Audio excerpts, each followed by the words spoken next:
Happy birthday to you. Happy birthday to me. There's always been the warrior class. Whatever is standing in front of you is a human being who has been hurt, who has felt unloved, who's cried alone in their room, has felt the depths of their own darkness, whatever that may be. A lot of guys get messed up in their military career, and Laird is no different.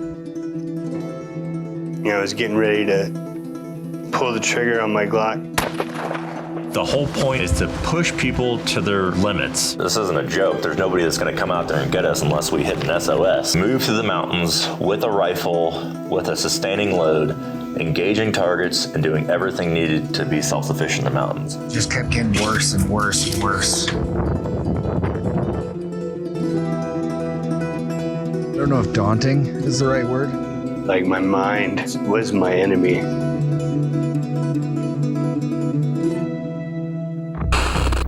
They took the fight to the enemy, and they won. Remember about that? All right, so there's this team here, and this is 3rd Recon, and they didn't have sniper capabilities, and so they attached to my team. Logan's right here, and then next to him is me. Next to me is D'Ambrosio. Logan and I went out into the bush to try and get eyes on the platoon that we were supposed to be conducting reconnaissance on. All of a sudden, you just hear... like 20 feet away, this like half-ton Conex box thing with a parachute comes burrowing into our friggin' hide site. It cleared like a lane so you can kind of see out of the grass, and you realize there's like all these C-130s lined up getting ready to drop like another package, and we're like right in the middle of their lane. And everybody just looks at each other at the same time. Is like, get out of here! Grab our rucks. So we're just like running with our rucks.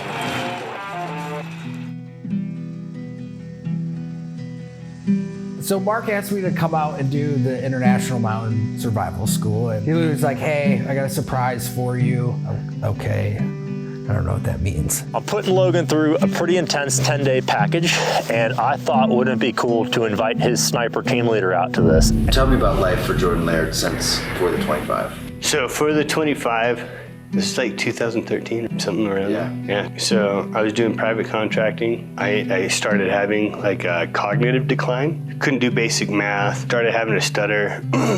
Ended up losing my job on contract, and I got sent into a super deep depression because we had just sold our house, living in a trailer 10 feet away from my wife at the time and kids. And I was just doing everything I could to figure out how to get a job back. Started going to school online, joined the reserve unit as the chief scout there, and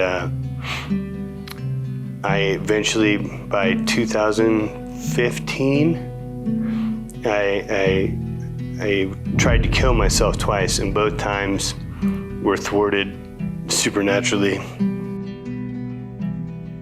Laird has gone through so much.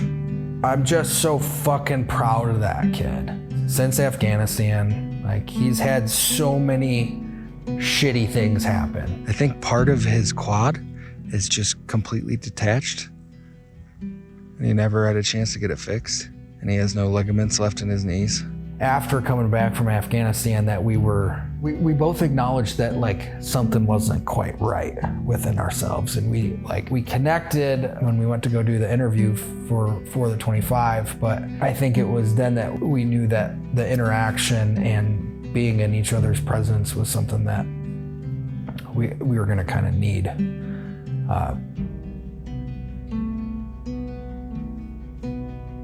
And I just feel bad that it didn't happen more.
To get into the Scout Sniper platoon, you essentially have to do a tryout. You have to do an indoctrination to even get to the point where these other men who have gone through the process will say, like, okay, we'll begin the process of training you. It's like you don't get to choose a lot of times where you're going to school, who you're getting matched up with. The universe was just like always throwing us together. So like when you go through the shooting portion of Scout Sniper School, you have to hit a certain amount of targets over a certain amount of time. We don't have any accurate indicators about where we're hitting, where we're missing outside of our spotter. Your partner has an intrinsic knowledge of not only you as a shooter and what you're capable of, but ballistically being able to make good decisions based on the wind and calculations that they need to do in their head at a split second. You get 3 chances to hit all your targets. And I took all 3. It was on the last opportunity that we got a chance to switch our spotter because so much of it was relying on the spotter, and I switched. I had Laird spot for me. He had qualified the last session before, and I just cleared this thing. I hit every target after that. After going through that difficult where you're like, you did it, you know, you passed together. That's a very empowering feeling for a duo to have. And then it was just always like the best fucking times with him. My whole mindset for the trip changed. I had a complete 180 of what I wanted to be doing out there in those mountains. I hadn't seen Jordan in 10 years. I wanted to do nothing but relax and spend time with this guy and tell stories around the fire and listen to him laugh and just sit there and shoot guns and not be uncomfortable, really.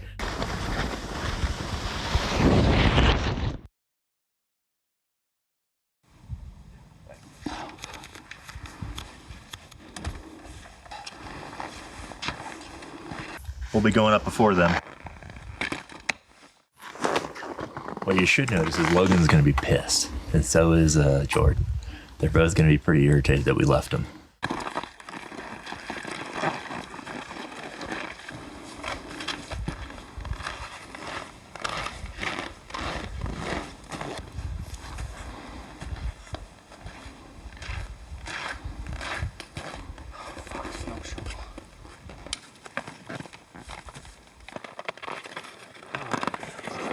That first day we moved like 6 miles or something like that. International mountain survival. Compasses. Yeah! Cold. A lot of this stuff that we had was borrowed from the Marine Corps, so naturally it didn't work. I think my compass is broken. International mountain survival. Where nothing works except your body. Are your skins held on by duct tape? Then you're not training. We're not young bucks anymore, and you know you don't want someone to like fuck themselves up and stuff like that when you're doing a recreational activity. You should have never left us alone, Mara. We started the day with a hellacious climb.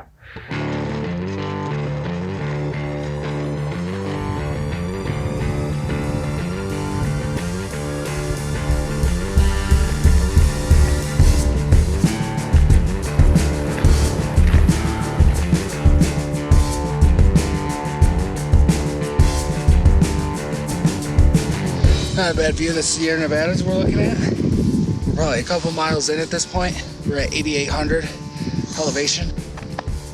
There's a little bit left, but not bad. Lungs feel good. Laird's doing okay. He's doing all right. It's really the worst part. Now we just replace mountains with more weight. Oh, this is where this starts? Yeah. Oh. Yeah. You know how much weight that is? Logistics are complicated, man.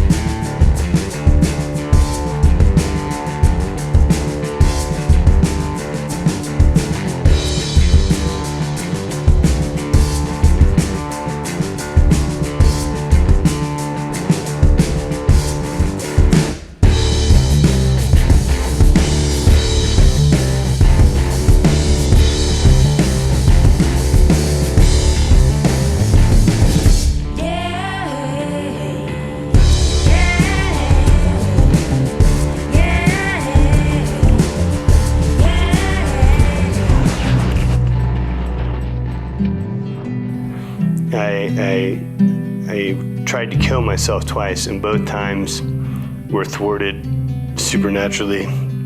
Like the first one was Chris Carlisle, who was Kilo's company gunny at the time, called me as I was like, so I had my phone down here, you know, I was getting ready to pull the trigger on my Glock, and then it just says Chris Carlisle. And I was like, all right, I guess I'll take this. I was like, hello. He ended up taking me through this program, helping me out. But I was just, I don't know, man, reached a depth of loneliness that I can only describe it as hell. And so when I tell people, like quite literally, I know that there is a place you can go within your mind and your body that is the equivalent of gnashing teeth and like suffering. And you're so lonely and you feel so helpless and you're just disgusted with yourself. You know, you had this past and now you're like clawing and scraping for anything. You're doing whatever you can, yeah? And then the second time in 2015, I was going to try and crash my car to make it look like a drunk driving accident so it wouldn't feel like a suicide to people. I just smashed into the back of this parked car and nothing happened to my car. That's when I decided, like, okay, clearly nothing's gonna let me die. So what am I going to do with all this pain? 2016 to 2017, I got a contract. Everything was going good, but like my mind was my enemy at the time.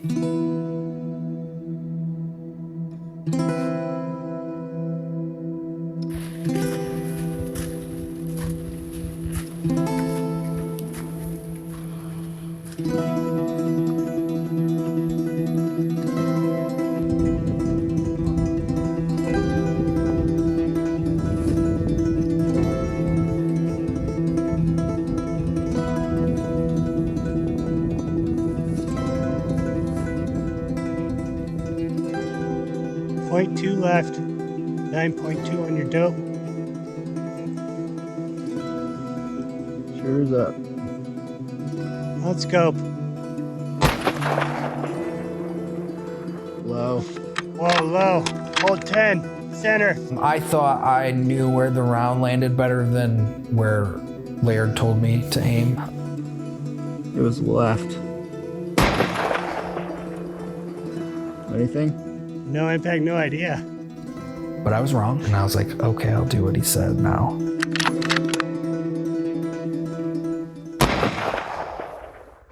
Oh, impact! Nice job. That second shot, he was just like, go to 10 mils, hold that right edge, fire. And I was just like, how did he fucking put that together in his head? And then like, fucking next shot, it was just like, how did he do that?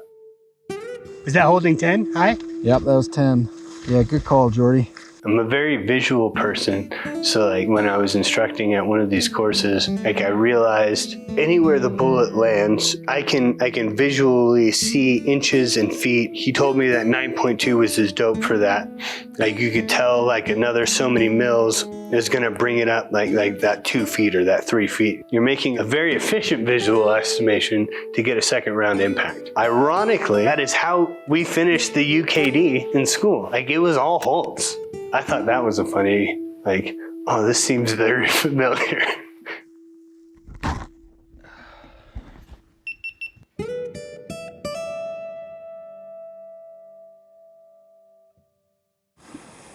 It's Laird's birthday. I know there's no other way that he would rather spend his 36 going on 56th birthday. It's so meaningful. It is 50. It should be 50. Happy birthday to me. Dude, the sky was beautiful though. It was unreal. Yeah, did you see the sunset back that way?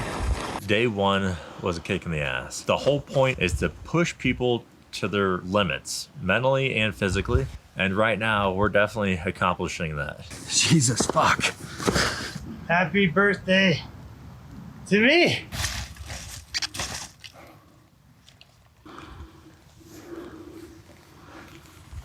Even though I was in a good spot, like there were parts of myself that I had to deal with mentally to make it through this that I didn't realize I hadn't touched yet, you know? Now I'm just on cloud 9 because I'm like, oh yeah, I know where you are. I know where I hid you in my mind.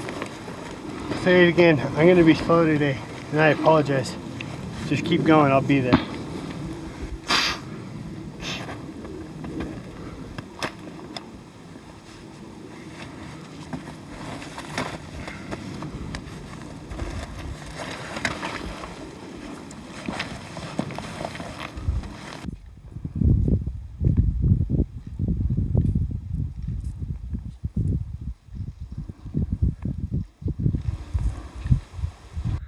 I think Laird's reached the end of his rope. Tried to cross load as much of his stuff onto the sled as possible, but he's moving at about a 0.2 of a mile an hour pace. And the only problem is we don't really have a good place to pull him out. We've got the sled and snowmobile staged at mile 9. That's still 4 miles away, which at this pace would take about 8 hours. So it's gonna be a long day.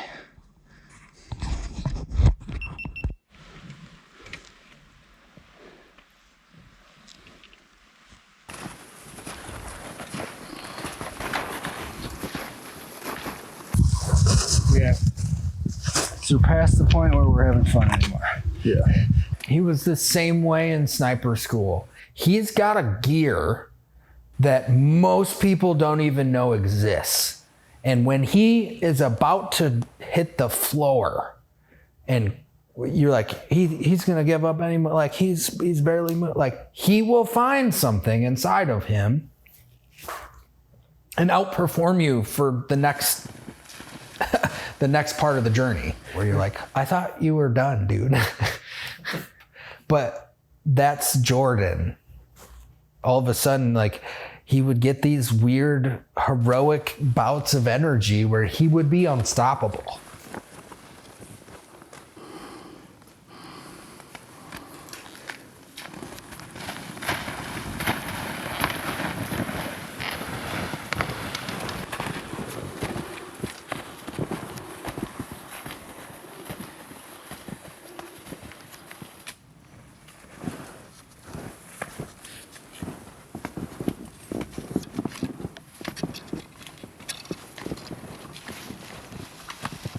We've got about 3.5 miles left to get back to the snowmobile. And when you guys hear 3.5 miles, you may think, oh, easy day, 3.5 miles in the fucking mountain. Negative, motherfuckers. It's exhausting.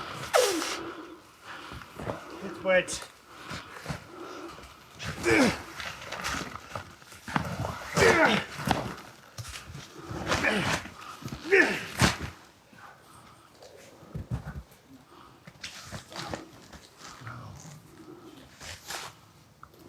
I'm not anybody's friend right now. They fucking hate me. I want you guys, if you needed, to bust out your maps. Look, man. I get it. There comes a point that you have to understand what's going on. What's going on? You have to see how everybody is. Yeah. It's a great idea, but it's been poorly executed, brother. I get it. I get what you're trying to do, man. I think it's great. Let me ask you, what's been poorly executed? You know what, man? But I'm really hoping by the time we get to the snowmobiles, I'm their friend again. Joe would get here, I just sent an inReach. Think you could? Yeah, I can also call SOS to get somebody out of here if need be. The only issue with it is it takes them a while sometimes. Yeah. If there's a storm, like there's one coming tomorrow, Yeah. that's when it does start getting risky because, like, yeah, they can land a bird right over there right now. Right. But, like, tomorrow, they may not be able to fly. Right.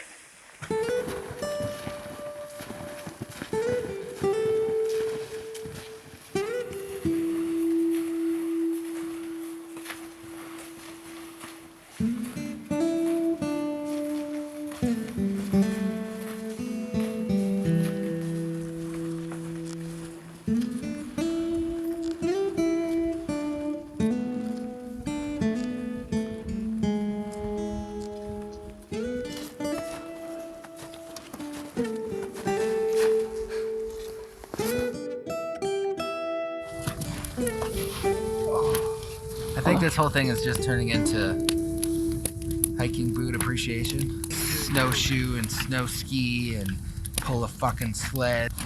It just kept getting worse and worse and worse.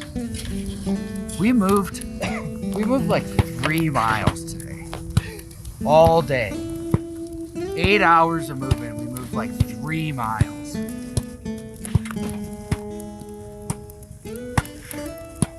It's a tough go. Fucking tough go.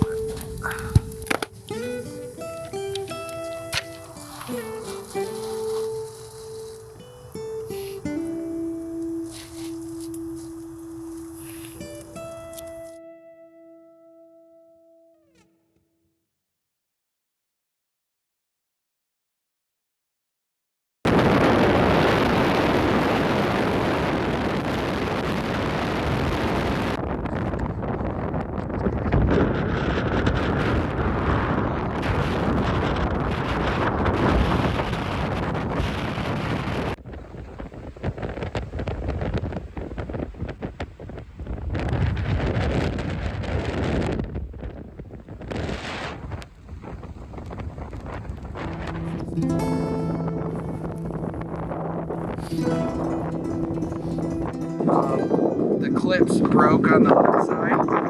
International Mountain Survival, where nothing works. Take Mark's International Mountain Survival course. You'll have so much fun. Doing the shitty gear. It's not learning how to survive, it's actually surviving.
Good job. 2 rounds.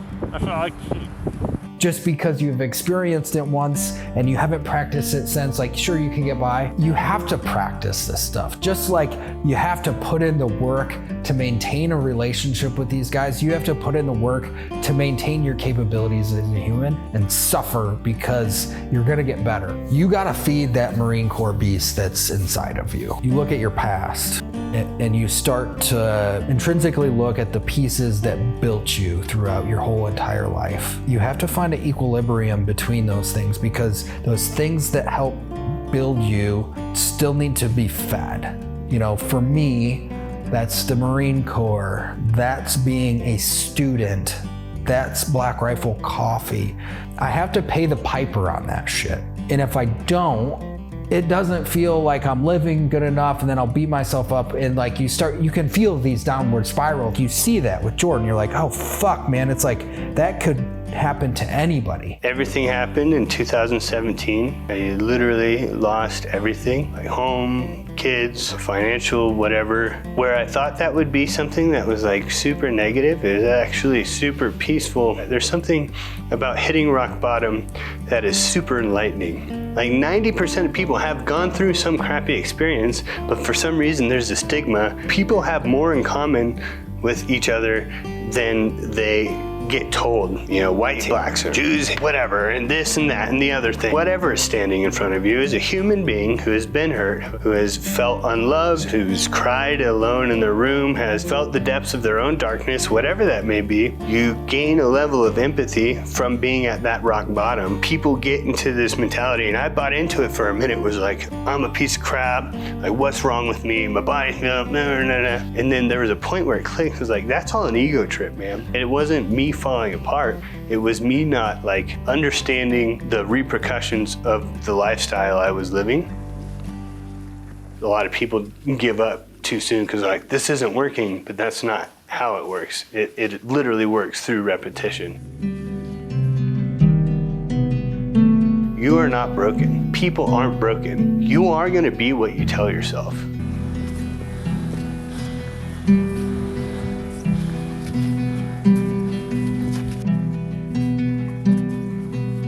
And if you realize that you are more resilient than the injury, that's some powerful mojo, man.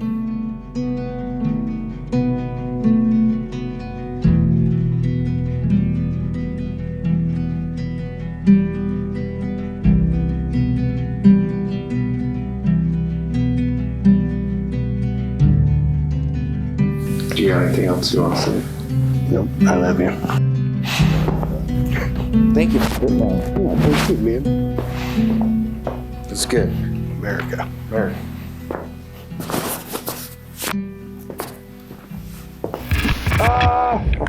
Hey, tell him to. Oh, shit!